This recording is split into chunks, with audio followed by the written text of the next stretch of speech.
Il a passé 14 longues années dans l'Arctique glacial, affrontant 13 morts successives. Plus de 95% de son existence demeure enfermé dans la glace, un gel presque éternel qui le maintient constamment entre la vie et la mort. C'est le Deng et Mao Chong, la chenille la plus longue à vivre sur Terre. Dans ce froid extrême, le temps s'écoule différemment de ce que nous connaissons habituellement. Lorsque les premiers rayons du printemps traversent la longue nuit polaire, le froid glacial retourne déjà, prêt à s'installer à nouveau.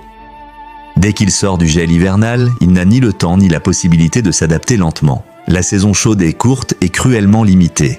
Chaque journée de lumière, après son réveil, diminue rapidement. Il doit alors consommer neige et feuilles vertes, sa seule période annuelle d'alimentation ne durant pas plus de 2 semaines. Pourtant, malgré tous ses efforts, ses réserves d'énergie restent insuffisantes pour compléter sa métamorphose. Il lutte pour survivre, mais manque de temps et d'énergie pour y parvenir entièrement.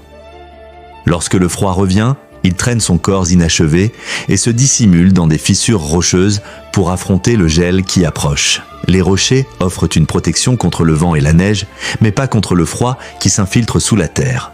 Peu à peu, la glace envahit son corps, le cœur cesse de battre, la respiration s'arrête, le sang se fige, les organes gèlent et même les cellules deviennent totalement inactives. L'énergie n'est plus produite, les protéines ne se forment plus et les gènes ne fonctionnent plus.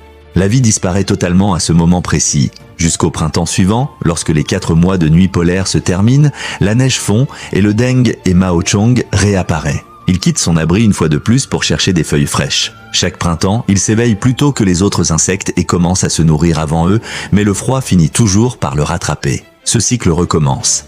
La glace se forme lentement, la neige étend son territoire et la terre replonge sous la glace éternelle. Ainsi se poursuit cette routine immuable chaque année. Il est de nouveau enseveli sous ce froid intense et persistant, jusqu'au moment précis où ses réserves d'énergie deviennent enfin suffisantes pour agir. Il ne cherche plus les rochers pour se cacher,